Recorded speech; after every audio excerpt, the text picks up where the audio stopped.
And welcome to Weather and Ag in Focus on this Monday. It's Christmas week, 1:07 in the afternoon. Temperatures out there right around the 30-degree mark. Not a bad day out there. A lot of clouds around, but we've got light winds, and we're precip-free, so that's great news for holiday travel. I'm Chief Meteorologist Dean Wysocki, along with our Ag Director Bridgette Readel, and I don't know, can't ask for much better weather than this for start off Christmas travel week. It's not super sunny out, but it's nice out. If that makes any sense right now. Yeah. Yes. It's warm. There's not a tragic amount of wind like there was last week where we thought that the flagpole on the building would come crashing down into this studio. I feel very safe in this type of weather. Well, it is going to be quiet, and it looks like it'll remain quiet for the next couple of days. But after that, we do have a weak weather system that's moving our way as we head into Christmas Day. More on that in a bit. But the rest of today, we're looking at mostly cloudy skies, and we're looking at highs right around that freezing mark with winds lightly blowing out of the southeast. And tonight, we'll see a cold front come through that turns our winds to the northwest at about 10 to 20, and we'll drop off into the teens, and we're staying in the teens all day tomorrow. So tomorrow, a much colder day. And a little breeze, but not windy out of the northwest, northwest at about 10 to 15. And then we warm right back up as we head into Christmas Eve with highs around freezing, and we're a little bit above freezing on Christmas Day. Now, Christmas Day, there's going to be a weak storm system that is moving across the state from west to east. Doesn't have a lot with it, but it's got just enough to provide a little bit of a light wintry mix starting in the morning out west and then spreading eastward throughout the day. And that means some areas could get a little bit of a light, icy travel. Again, not a lot of precip, but it doesn't take a lot of freezing mist, little light freezing drizzle to ice up the roadway. So if you're traveling on Christmas Day, especially late in the day, please keep up to date on the forecast. And then things turn colder. Another Arctic surge, and to be quick, comes in here as we head into next weekend. Is that Christmas Day moisture statewide? It will be statewide. Yeah, okay. West to east. Yeah, but again, it's very, very light. But any travel on Christmas Day, just keep up to date on the forecast. Let the sun shine, hope it melts off. Let's hope so. Or at least let's hope temperatures are above the freezing mark when the precip falls. That will help a little bit. We will need that, and then wind to blow it off so it's all dry. Right. Speaking of drying things, after all those people leave your house, because remember what they say about fish and guests, 3 days and they got to go. Well, it's time to do all that laundry, towels, extra bed sheets, etc. We'll haul them over to the Coral Laundromat. They are our studio sponsor, and they will make sure to get those things cleaned, whether you stay there and do them yourself or you drop them off and come back. They've got multiple pay options. Bring those coins. I mean, you probably can't use pennies anymore since they're about to be out of date, but they have Coin Pay, Apple Pay, Google Pay, credit, and debit card, because there is a ton of ways to make sure you get your laundry done, and Coral Laundromat will help you do that. If you want to give another Christmas gift this year, maybe it's the gift of the application to be the Cass County Farm Bureau Weather and Ag in Focus Assistant Ag Director. We'd love to have you. Looking for students who want to participate. We'll take those who are sophomores in high school to sophomores in college. If you're ready for that application, just drop me an email, ag@flagfamily.com. That email inbox is powered by Superior Grain Bins, because we want to make sure that you have the most superior grain storage, drying, and handling solutions. You can find them at superiourbins.com. You can find me at ag@flagfamily.com. Dean is weather@flagfamily.com. We will take those phone calls as the sun's trying to peek out. Maybe there's a change in the highways, and you can give us those road reports. I'm sorry, Addison, you have your hand up. What did I miss here? I have a question. How come you guys get emails and I don't? What if someone wants to email me? I'll forward it to you. That's not as cool, though. They can email me. I could give out your email address if you'd like. No, I'm okay on that. Okay. You know what, Addison?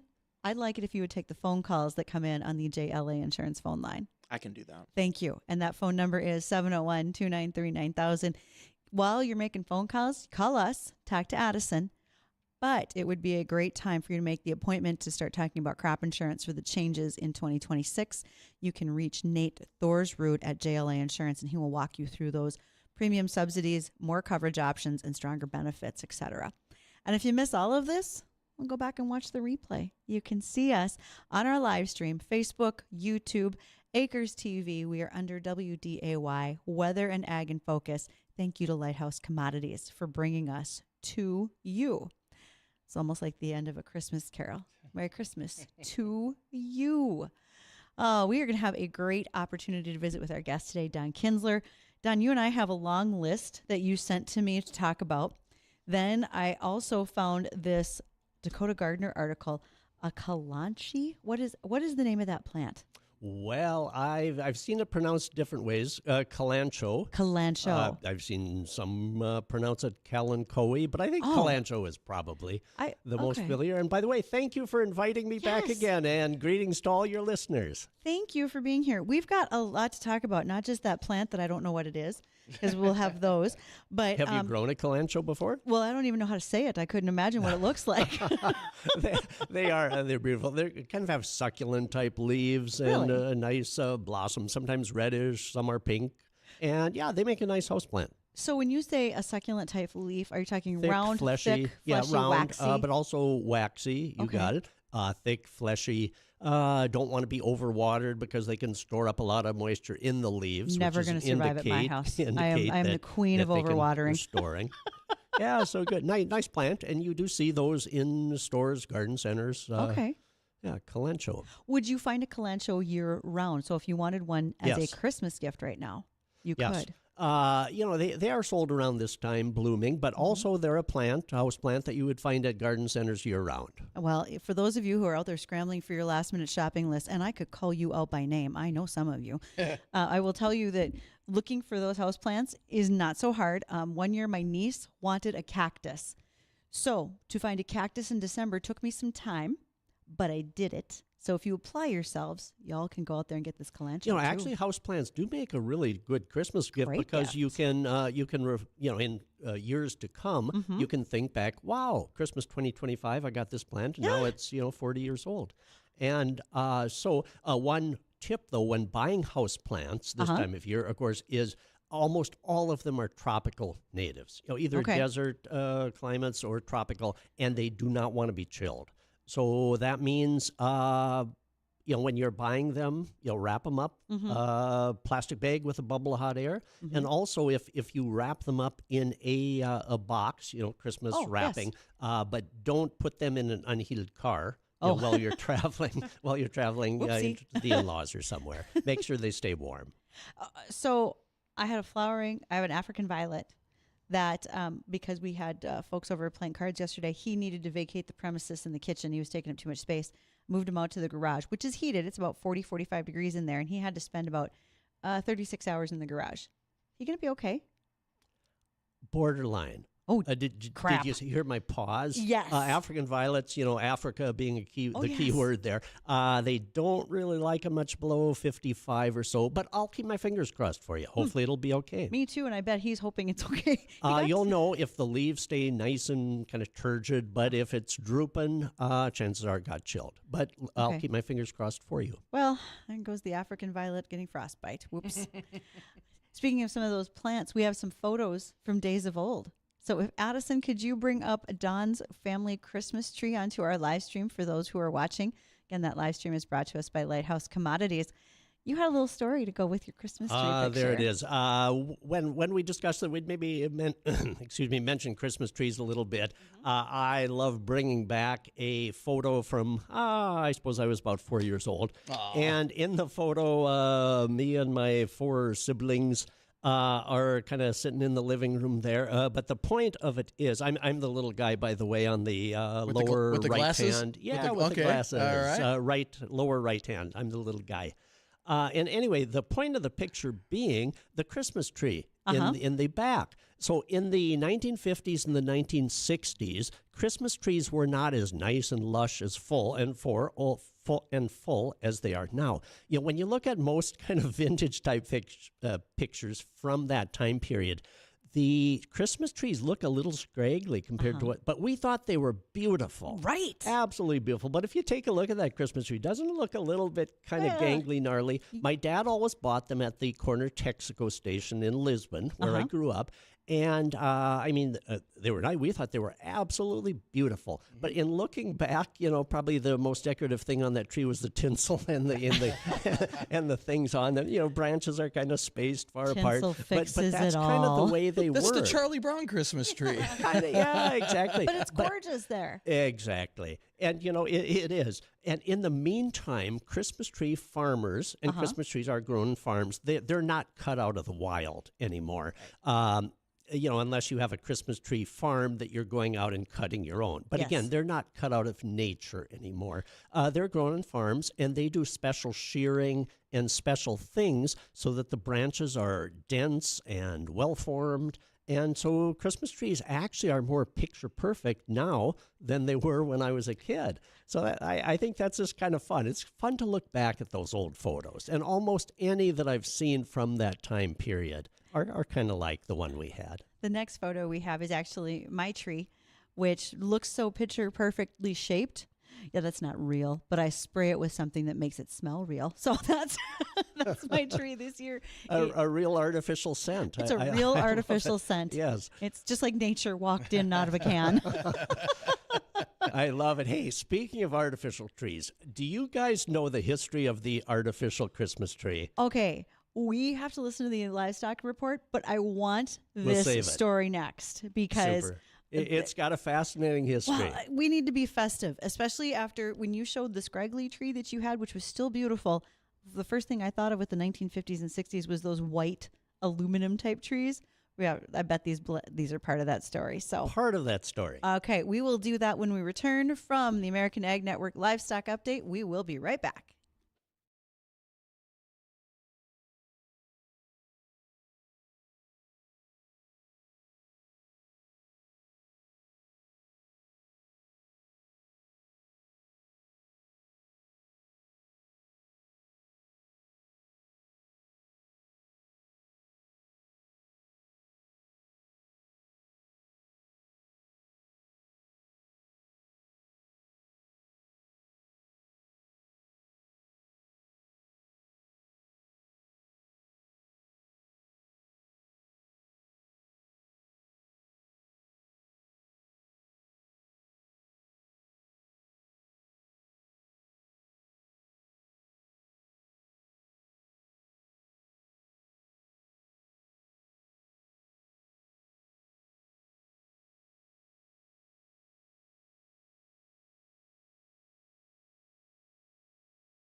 Oh, come on.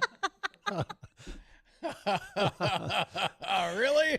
Yeah. That's that. Addison and I had a brainstorming moment one day over a pizza, and we thought we should have some music, and Tiptoe Through the Tulips felt really right for you, Don. Now that's refresh my memory. Tiny Tim. Tiny Tim. Tiny Tim. Tiny Tim. Yeah, Tiny Tim. Oh, sure. boy, that goes back years, doesn't it?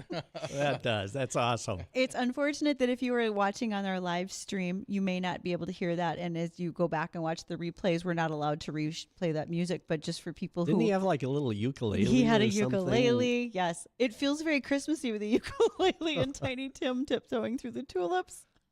That's great. That is perfect introduction music to our guest, Don Kinzler, who's joining us today. Don is NDSU horticulture specialist. You and I discussed this just by email before. You've done this for a long time, and the population of the area has grown, and you're still just the one-man band. It is. Well, it's interesting. And of course, I started with NDSU in about 1978. But then after a number of years, I took a break. My wife and I owned our own garden center for 25 years or so. Then I became a freelance writer for Forum Communications, etc. And then about 6.5 years ago, a spot opened up again with NDSU Extension. So I came back to NDSU Extension. Now I write the garden column and do radio as part of my NDSU position for Cass County Extension. So anyway, I kind of am back where I started a number of years ago. So it's Full great circle to be career. here.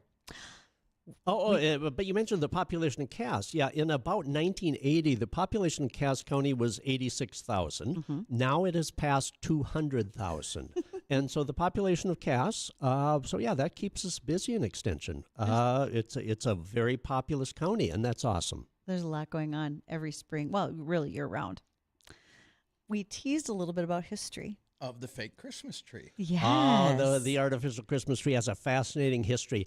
So now, the earliest artificial Christmas trees were in Victorian times of the 1800s. They made them out of feathers. So if you can kind of think, I suppose a tree kind of like feather might kind of look like it, okay, but they didn't really look like needles. Now, the next part of this kind of depends on you knowing what a Scotch pine tree or Christmas tree. Scotch pine was the most popular Christmas tree when we had when we sold Christmas trees, in the 1980s, 90s. I bet Addison can find a picture of those Scotch pine. Scotch pine are about a 3-inch long needle. Okay, now when I was a youngster, most of in that photo was of a spruce tree or short needles. Okay, but they dropped quickly. Okay, in the meantime, now Fraser fir is the most common, beautiful Christmas tree. They've got about a 1-inch needle. Balsam fir also, so relatively short needle. Yeah. Okay, well, Scotch pine, which was very popular in the 80s, had about a 3-inch needle. Okay. So a little bit longer needle. So the reason I'm saying that is because what I'm about to say will make more sense. Okay, so in the 1930s, the Addison Brush Company decided that they could make artificial Christmas trees. They were the inventor of the toilet brush. And so, What? Yes. Now picture a toilet brush that has about a 3-inch long needle, usually white, right? Okay, white Brand new. toilet brush with bristles. Okay. And they decided if we take our white toilet brushes and dye them green, it will be about the same look as Scotch pine. I've got an idea for a good gag gift for Christmas now. Thank you, Don. And so on a central trunk, they fashioned the toilet brushes to be like branches of Scotch pine. And the needles were that perfect length. And so anyway, when I was a kid, when we stopped getting the real trees from Texaco Station, there had been a Christmas tree fire in Lisbon, and my folks were afraid of real trees after that. So they went to the Coast to Coast store and bought our first artificial tree, and it was an artificial Scotch pine. And it was that 3-inch long needle. And now, after I learned the history of those, absolutely, when that tree wore out, we could have used it for toilet bowl cleaning. They were exactly like toilet bowl brushes dyed green. And so that is where they really took off, the artificial Christmas trees. And of course, now over the last 15 years or so, they've perfected it. They look more like fir trees with a shorter needled And we've come a long way since the artificial trees that look more like toilet bowl brushes. And of course, you mentioned the aluminum trees Yes. that were in style in the 50s and 60s. They had about that kind of same length of needle, maybe 3-inch, and they're shiny aluminum. I remember coming to Fargo, and I think some of the stores had those on display, bright aluminum trees. Anyway, there you have it. The history of the artificial Christmas has to tree. do with a toilet roll brush. And I've gone to find a photo of what that would have looked like, and by Jove, it does. That looks like a lot of toilet brushes stuck to a central spine of a tree. So maybe I'll see if I can get this picture over to Addison so he can post it for us. But yes, that's not the tree I was expecting. One other thing on Christmas trees, and we probably should talk about something else. One other thing on Christmas trees, during the years that we sold Christmas trees in our garden center, sometimes people would come in and say, oh, it's a shame that all these trees are cut down. But they are grown on Christmas tree farms as a crop. So we don't need to feel sorry for the trees any more than when we harvest wheat. Yes. Wheat's grown as a crop. Christmas trees now are grown as a crop. It is interesting, though. It takes about 10 years for a Christmas tree to reach saleable size, the kind of 6, 7, 7.5, 8 foot. How many years? About 10 years. Oh. And so it is an investment by these Christmas tree farms. And also, they need to try to have a crystal ball. What will the market be in 10 years? How many should I plant? How many do I harvest at the different heights? And so it is quite a science. It's a long-term investment for Christmas tree farmers.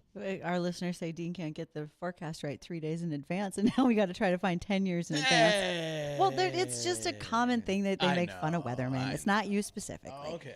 But and you got to try to forecast 10 years in advance what trees people want to buy. What the market will be and what people want. And they got to be cheap. Nobody wants an expensive tree. And Don, tell us about the Christmas cactus, too. Yeah, the Christmas cactus also. And have you noticed, I enjoy on Facebook people posting photos of their Christmas cactus.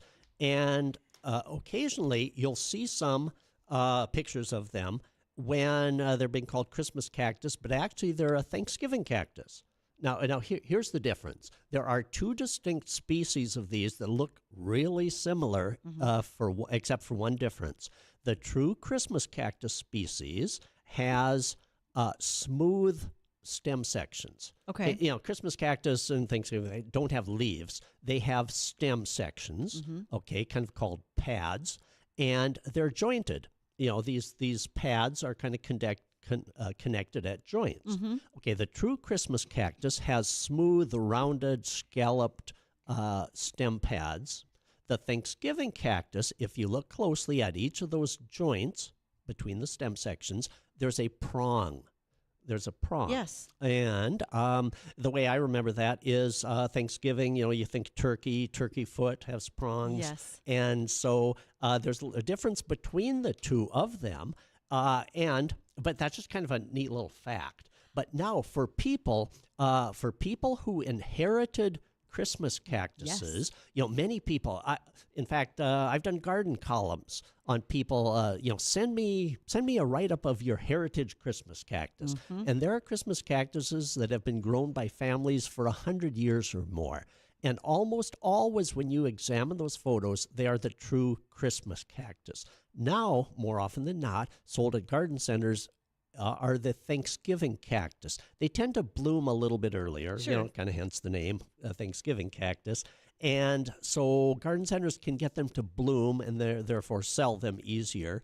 But anyway, just kind of a little tidbit. Next time you're browsing Facebook and somebody shares the photo of their holiday cactus, take a look. Is it actually Christmas cactus, smooth scallops, or Thanksgiving cactus with the prongs? I'm pretty sure mine was a Thanksgiving cactus. I overwatered it. It died. The care is the same. At my house. Overwatering is a no-no, regardless of which of the 2 it is. Another interesting thing. I grew up in McIntosh County. Because it never rained down there, I overwater like a maniac now because I'm scared. Okay. Compensating. One interesting thing, too. They are not desert-type cactus. They're tropical cactus that grow on tree bark. And they do not want to dry out as completely as desert cactus. Oh, there's a lot more to come because after we talk about or hear the weather, and the news. Well, maybe you're going to do the weather. I meant the news for sure. But we'll return because Don's got a whole list of other fun facts for us. It's the Christmas week. We should have a great spirit and a little bit of fun while we do this. All right, we'll be back.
And welcome back to Weather and Ag in Focus, 1:37 in the afternoon. We want to pass off some breaking news here. Overnight, Kingpins had a pipe burst that we've had a lot of people question why are they closed today. They are fixing their pipe burst over at Kingpins. They should be open by around 4 o'clock this afternoon. Kingpins wants to say thank you very much for understanding on their behalf. So again, overnight pipe burst has caused Kingpins to close temporarily. They are expected to open about 4 o'clock today. Hey, it's a busy time of the year. They said they've had a lot of people banging on the doors. What's going on? I'm here for lunch. Yeah, I'm I here gotta for come in. right. So they will be opening later on this afternoon. Well, unfortunate incident over there. You know, one thing that you could avoid elsewhere, you know, we're dependent on our power, our water, our cyber. And when it comes to cybersecurity, you want to make sure you have that conversation with Chris Sherman over at Tech Support Farm. He was at Central Dakota Ag Day on Friday. Did a great job of answering lots of questions about passwords and so forth. No matter how many times we talk to Chris, all of us still hate our multi-factor authentication. That time we have to put it in frequently in order for it to say, yes, you can get back to your email. I can never say that word. But Chris will talk about that tomorrow. He's going to join us as our cybersecurity superhero with Tech Support Farm. Addison laughs because he realizes English is not my first language. Can I get one last stab at that word, please? Authentication. Did I get it this time? There you Okay. go. Yeah. As a kid, I also couldn't say aluminum. So here. Aluminum. Right. So Don Kinzler's with us, NDSU Horticulture. Okay, we've covered trees. We've talked a little bit about Christmas cactuses. What are we missing? Snow cover. I love snow cover for a couple of reasons.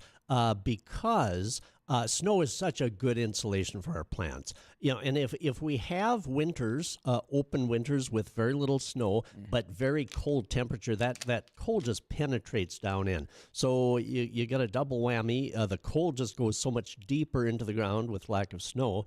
If we have frigid temperatures, but also the freezing and thawing. You know, you get some nice days and, bare ground could start to thaw, and then it freezes. The freezing and thawing can heave plant roots, especially shallow-rooted things, right out of the ground. And iris, shallow-rooted. And so it can be very hard on perennial flowers and other things. So I love the right amount of snow cover. You know, we don't need the 100-plus inches of the winter of 96, 97, but, a nice average. So, Dean, if you can help with... Work my magic? Yeah, sure. Dial that on up. the right amount of snow is good. You know, it's interesting. When you check the insulating value of snow, the R value, about for every inch of snow, you get an increase of about 1 R value. You know, it varies a little bit, fluffy snow, wet snow, et cetera. But on the average, the scientists have give us about 1 inch of R value per inch of snow, meaning 12 inches of snow gives an R value of 12. And so when we get a snow like we did this year, the snow came for much of us on ground that wasn't really deeply frozen, and so that's nice. It reassures that our trees and shrubs are more likely to survive winter if we have a decent amount of snow, good insulation. And one thing that I like to do is when I'm blowing snow, shoveling snow, I throw a little extra on the rose bushes, young tree shrubs. Yep, little extra insulation. And we've got Kevin on line 1. He's got a question for you, Don. Kevin, go ahead. Hello, Kevin. Hey, Don. I'm glad you came back. Bridgette, this is for you and Don.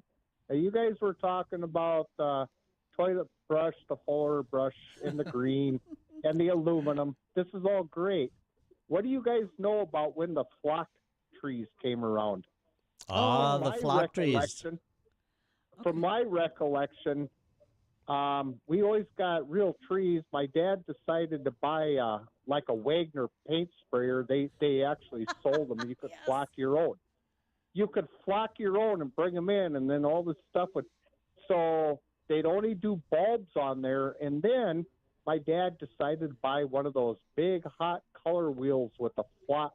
I remember those. Kevin, Anyway, Kevin called just to see how many times we can say flock in an episode. Oh, yeah, okay. Thanks a lot. That was good. I'll listen. Thank Thanks, you, Kevin. Well, when we had our garden center, we used to flock trees. The invention of the flocking machines was probably in the late 50s and 60s. We were flocking trees in the 1980s.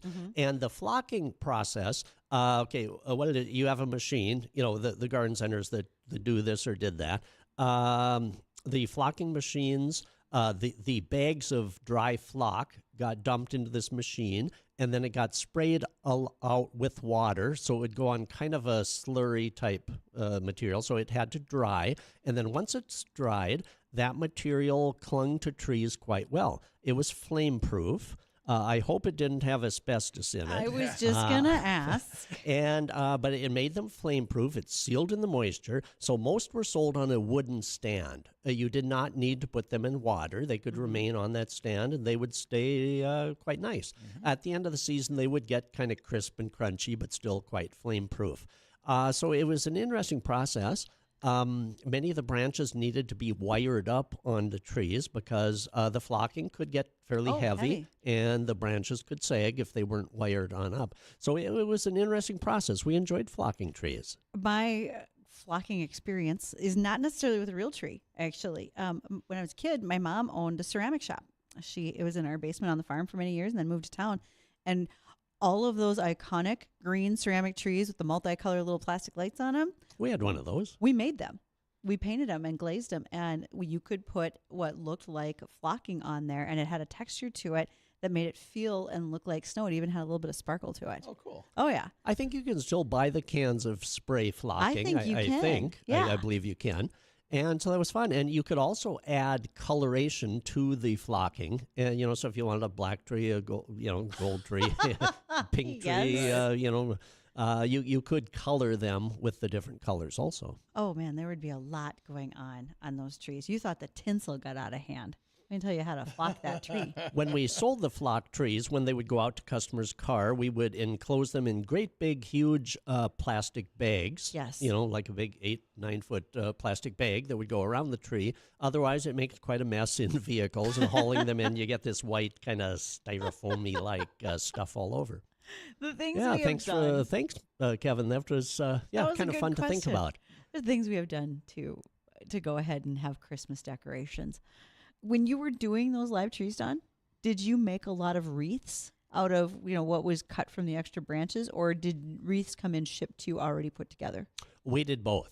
They're quite labor intensive, and so we would usually buy most of them. At the time, there was a wonderful local business called Forest Products that made wreaths and garland, and so most of those were bought in. Okay, because I would say that there's maybe not as many who make them anymore. Exactly. One thing that my wife enjoyed, and my wife was a florist by trade when we met, and one thing that she enjoyed making that we sold in the garden center were Christmas centerpieces made of fresh greens. So at a flower shop now, we still do this for our own use, buy a block of Oasis, which is the wettable foam. Yep. And then just with spruce trimmings or trimming off of your real Christmas tree, the base of it, you can make these centerpieces, and they last quite well.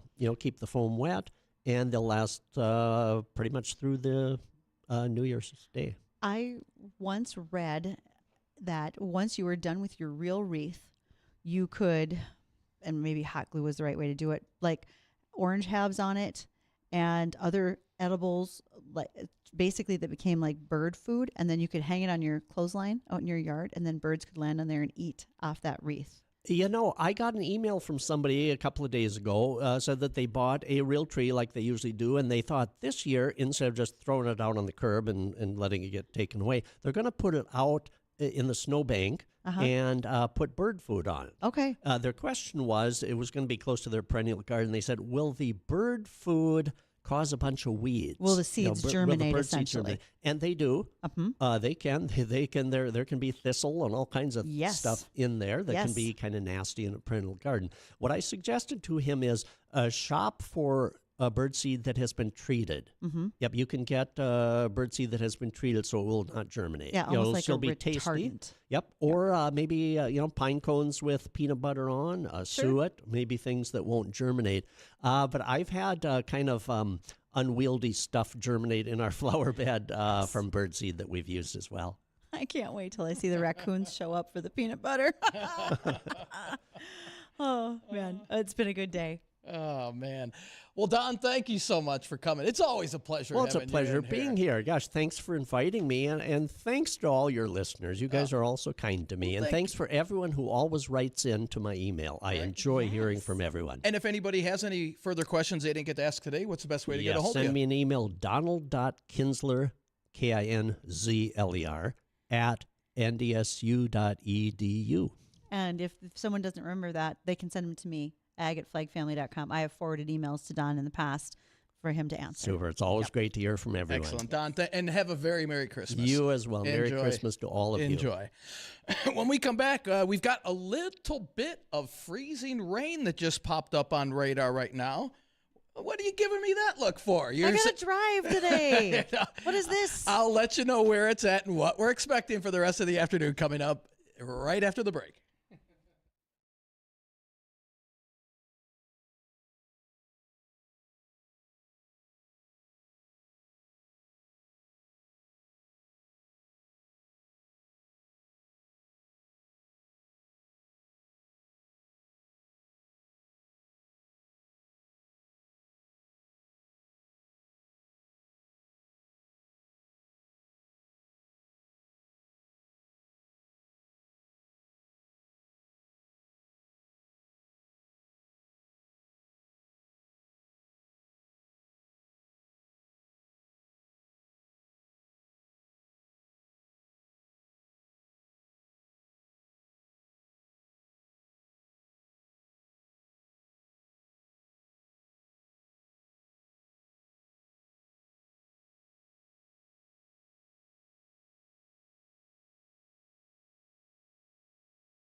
And welcome back to Weather and Ag in Focus. 1:53 in the afternoon. Temperatures in the upper 20s across the FM area, but cooler, actually colder weather, we'll just say it.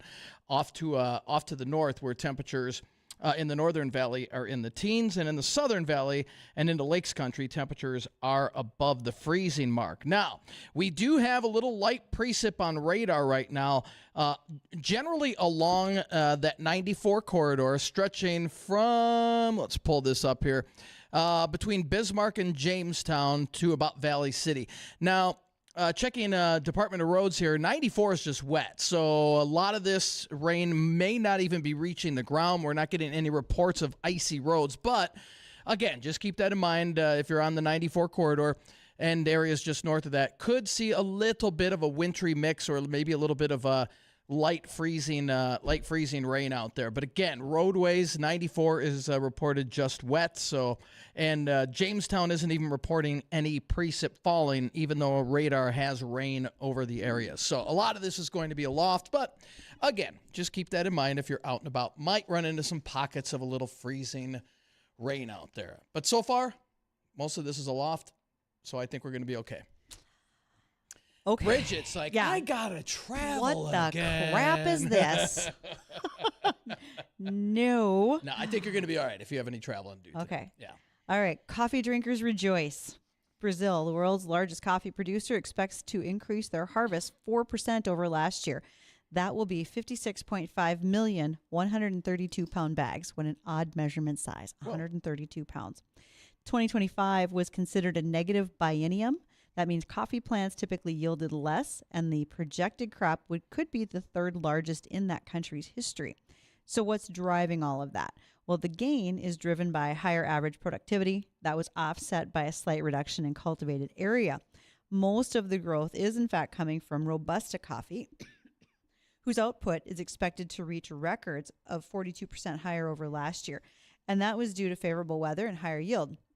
As the world's largest producer of Arabica coffee, Brazil has begun to replace part of its Arabica acreage with Robusta because the variety is more resistant to increasingly frequent droughts, higher temperatures, and losses in those traditional coffee growing regions. And really, with Arabica production that's falling about 10% this year, that decline can easily be explained by the crop's natural low yield cycle, a reduction in planted area, and a lack of rainfall.